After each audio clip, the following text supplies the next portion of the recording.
Number 10, Riri Williams.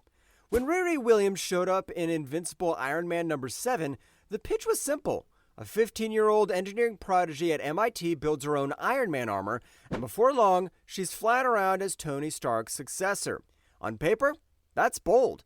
In practice, the rollout was so fast and heavy-handed that readers immediately split the two camps. Those excited by fresh blood in Marvel's roster, and those who saw her as an unearned editorial replacement for a cornerstone hero. Early issues didn't help. Brian Michael Bendis wrote Riri as effortlessly brilliant, reverse engineering Stark tech without breaking a sweat. Problem was that the comic kept telling us that she was a genius instead of showing the emotional fallout of that genius. Without the messy growth or flaws that made Tony Stark interesting, Riri often read as smug, defensive, or flat. Fans who wanted to see her stumble, screw up, and grow instead felt like they were being handed a ready-made icon and told to cheer. Cue the dreaded Mary Sue label. What makes it even worse is how the marketing tripped over itself. The infamous J. Scott Campbell variant cover sexualized a teenage Riri in a midriff-bearing pose, sparkling outrage, and getting pulled. Instead of building goodwill, Marvel managed to make their new hero look like the product of tone-deaf decisions, which only fueled the sense that the whole launch was mishandled. On top of that, the backlash wasn't only about storytelling. Some of it got ugly, with critics mixing in racist and sexist attacks alongside legitimate complaints. Defenders rightly point out that later creative teams gave Riri sharper depth and a more grounded voice, proving she had potential beyond the botched debut. Still, for many readers, the memory lingers. Riri Williams as the hero Marvel tried to fast-track before she'd earned her wings. Number 9, Scott Summers. If there's one X-Man who can clear a room just by lecturing in his serious voice, it's Cyclops. For decades, Scott Summers has been the dutiful leader. The guy bark and stay in formation while everyone else gets cooler one-liners. But the same dependability slowly curdled into a reputation for being sanctimonious, stiff, and just plain exhausting to read. The cracks really showed once Scott started making calls that pushed him from rule follower to hard-edged strategist. He created and led the X-Force, a Black Ops kill squad designed to take out threats before they could hurt mutants. For readers who grew up on Xavier's dream of coexistence, watching Scott greenlight assassinations felt like a betrayal. On top of that, his leadership during the Utopia and Schism years, when he clashed with Wolverine over the future of mutant kind, cemented the idea of Scott as inflexible and doctrinaire, the guy who always thinks he's right even when it tears the team apart. What makes it even worse is that his personal life only reinforced the image. His long relationship with Jean Grey was full of tragedy, but when she died, or was presumed dead again, Scott moved on with Emma Frost. For some readers, that felt less like growth and more like cold opportunism. Add in his recurring stoicism, secretive streak, and the occasional revolutionary turn, and suddenly the Boy Scout of the X-Men was seen as a control freak with emotionally blind spots. To his defenders, Scott is the man who kept mutant kind alive when extinction was on the table. The guy making impossible choices so others could survive. But for his critics, he's forever the nagging team captain who swapped warmth for pragmaticism. In other words, the perfect mutant general and the perfect character for fans to love to hate. Number 8, Inhumans. If Marvel fans have a group they love to dunk on, it's Inhumans, a royal family of moon-dwelling weirdos who somehow keep finding their way to the center of Marvel events. Problem isn't one single character, it's a pattern. Every time Marvel decides the Inhumans should be the next big thing, readers roll their eyes, and for good reason. At their core, the Inhumans are built on some pretty dicey lore. They're a secretive society ruled by a royal caste, obsessed with genetic destiny, and historically propped up by servant classes like the Alpha Primitives. It's all very space monarchy with eugenics on the side, which can already make them hard to love. When stories lean into their aristocracy and rigid Terrigen rituals, it feels less like a relatable drama and more like a lecture on why hereditary rulers are cool. What makes it even worse is the way Marvel pushed them in the 2010s. After the Inhumanity event and the Terrigen Mist cloud floating around Earth, suddenly there were new Inhumans popping up everywhere and tie-in comics multiplying like rabbits. Instead of organic storytelling, it read like Marvel trying to manufacture a franchise. Fans felt buried under events and spin-offs, and fatigue set in fast. Then came Inhumans vs. X-Men, where their beloved Terrigen Mist was killing mutants. Instead of nuance, readers got a blunt storyline that made the Inhumans look like villains defending toxic gas for tradition's sake. On top of that, it looked like Marvel was propping them up at the expense of the X-Men, which hardened the backlash even further. So the grudge against the Inhumans isn't just about Black Bolt's bad parenting or Medusa's mood swings. It's about years of forced spotlight, shaky ethics, and a sense that Marvel kept trying to sell fans a dynasty they simply didn't want to buy. Number 7, Paul Rabin. If you want to understand why Spider-Man fans groan at the mention of Paul Rabin, buckle up. This guy managed to trip every wire in the fandom minefield without even being a supervillain. Paul shows up in Zeb Wells' current Amazing Spider-Man run, and at first glance, he's fine. A bookish survivor from a wrecked alternate Earth, the son of Benjamin Rabin, who just so happens to be the murderous emissary of the Mayan death god Wayep. Already not the best in-law situation. When Peter and Mary Jane get stranded in Paul's world, MJ sends Peter back to safety, but ends up stuck there herself. Thanks to time shenanigans, she spends about 4 years surviving alongside Paul. They even raise 2 kids together, kids who later turn out to be magical constructs tied to Rabin's creepy glyph math, which basically translates to imaginary children designed by a doomsday cult. Yikes. On the page, Paul is written as capable and selfless. He helps MJ survive, tinkers with jackpot tech that will fuel her superhero failure, and mostly plays the part of quiet support. But to readers, Paul doesn't feel like a character. He feels like an editorial crowbar wedged between Peter and MJ. On top of that, his family ties to the very villain who wrecked everything stain him with guilt he never earns back. Fans wanted him to either go full heel as a traitor or prove himself worthy of MJ. Instead, he just kind of exists, awkwardly. What makes it even worse is the way he arrived. Off-panel, mid-mystery, paired with MJ, while Peter is sidelined. To many, that felt like the coldest of retcons, a slap to decades of storytelling. So now Paul Rabin isn't just a name, it's shorthand for Marvel messing with Spidey's love life. And trust me, fans won't be letting that go anytime soon. Number 6, Namor. Namor McKenzie has been around since 1939, which makes him one of Marvel's oldest characters and also one of its most irritating. He's the submariner, half-human, half-Atlantean king, and his entire history is a tug-of-war between noble protector of Atlantis and petty ocean tyrant. That constant swing is exactly why so many readers ended up hating him. Namor's go-to move is extreme nationalism. Whenever Atlantis feels even slightly threatened, his answer is usually to flood a city, smash some battleships, or declare war on humanity in general. In theory, that makes him a tragic ruler trying to protect his people. In practice, it makes him look like a monarch who's always one bad mood away from mass murder. For readers, it stops being nuanced and just starts feeling like the guy really needs better diplomacy skills. On top of that, Namor's interactions with surface heroes are infamous for crossing lines. His decades-long obsession with Sue Storm and Fantastic Four, complete with kidnappings, proposals, and constant attempts to steal her from Reed Richards, reads less like romance and more like harassment. Those moments linger, making him come off as predatory rather than charming.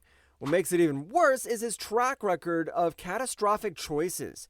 Modern arcs often show him unleashing destruction on a global scale, whether it's flooding Wakanda or launching wars against entire nations. Fans remember those disasters, but rarely see him held accountable in a satisfying way. Instead, he gets dusted off later for another round of maybe he's noble, maybe he's evil, and this cycle repeats. That inconsistency, sometimes tragic king, sometimes cartoonish warlord, only deepens the dislike. Readers don't see a layered anti-hero, they see a reckless autocrat who keeps getting free passes. Number 5, Charles Xavier. Charles Xavier may look like the wise, wheelchair-bound father figure of the X-Men, But if you actually read through decades of comics, he starts feeling like the professor dad and more like that one boss who keeps saying, "Trust me," when hiding files in the shredder.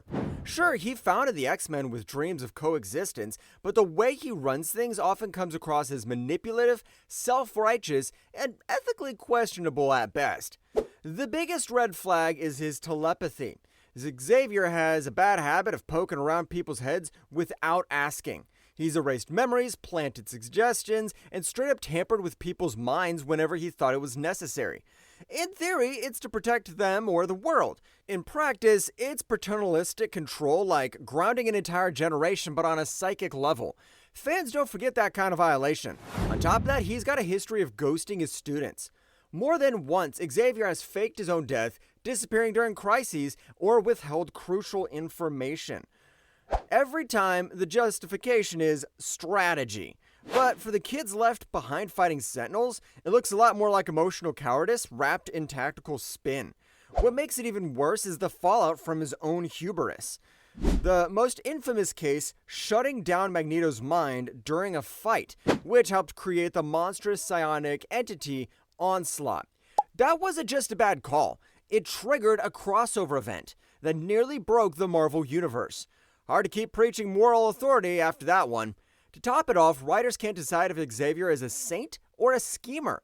The whiplash makes him feel less like a noble leader and more like a manipulative hypocrite.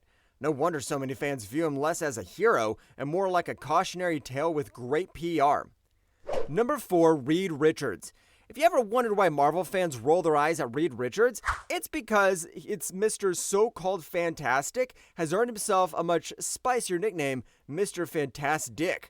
And honestly, once you look at his track record, it's hard to argue with the branding. Reed is supposed to be the smartest man in the Marvel Universe, but the problem is that his genius often leaves wreckage behind. He's been written as a selfless hero, cold utilitarian, obsessive schemer, and in alternate universes, straight up villain.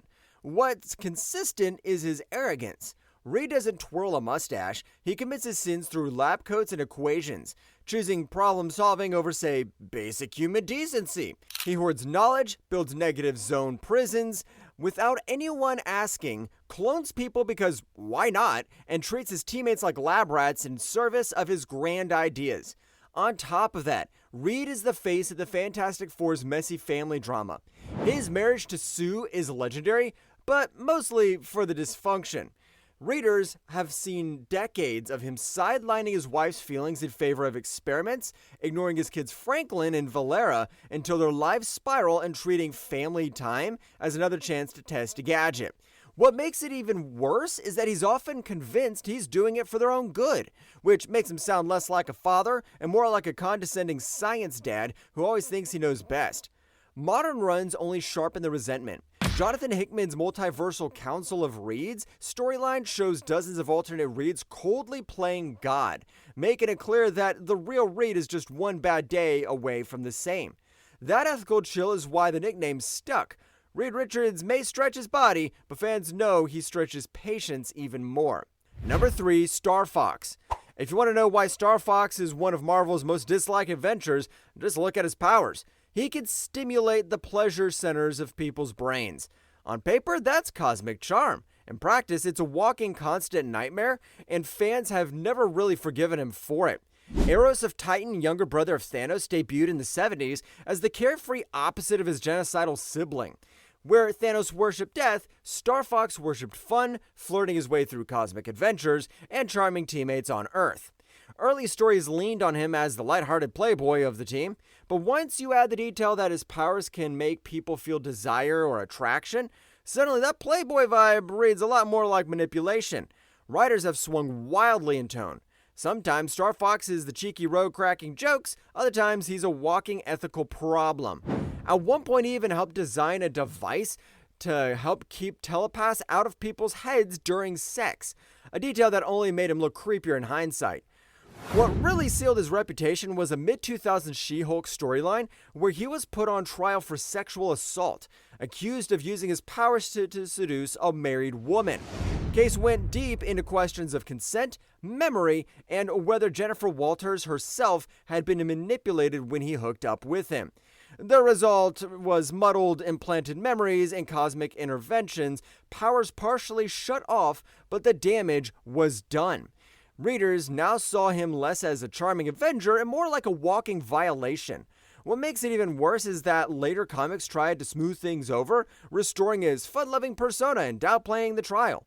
Fans, though, weren't buying it. Once a character is tied to broken consent, the unease never really leaves. For Starfox, it's the reputation he'll never escape. Number 2, Hank Pym. Hank Pym should be remembered as one of Marvel's great inventors. He created Pym particles and even helped found the Avengers. Instead, he's remembered as the guy who slapped his wife and built a genocidal murder robot.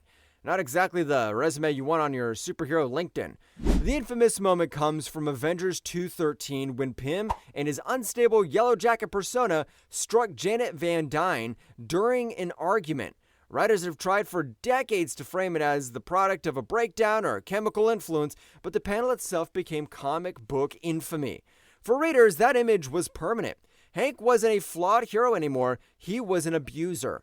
From that point on, most writers either sidelined him or leaned into his instability, turning him into a cautionary tale rather than a trusted Avenger. Then there's Ultron, the ultimate bad science project. Pym uploaded his brain patterns into a robot and surprise, Ultron turned homicidal, wiped out cities, and came back every few years to remind everyone that Hank's arrogance basically built Marvel's most persistent killer AI. Each Ultron story isn't just another fight. It's a spotlight on Pym's original sin of thinking he was too smart to fail. What makes it even worse is Hank's constant identity shuffle. Ant-Man, Giant Man, Goliath, Yellow Jacket. Add in alcoholism, mental breakdowns, and dissociation, and the character often feels less like a hero and more like a case study. Fans never know if they're getting a redemption arc, a tragedy, or another disaster. Marvel's tried to fix him, therapy scenes, court-martials, guilt-ridden monologues about Ultron, but the damage sticks. For many readers, Hank Pym is forever the genius who hit his wife and unleashed a robot apocalypse. And no amount of particle physics can shrink that baggage away. Number 1, Kilgrave. If Marvel villains were ranked by sheer creep factor, Kilgrave would be sitting right at the top in his purple suit. Known as the Purple Man, he doesn't need lasers or cosmic gauntlets to terrify people.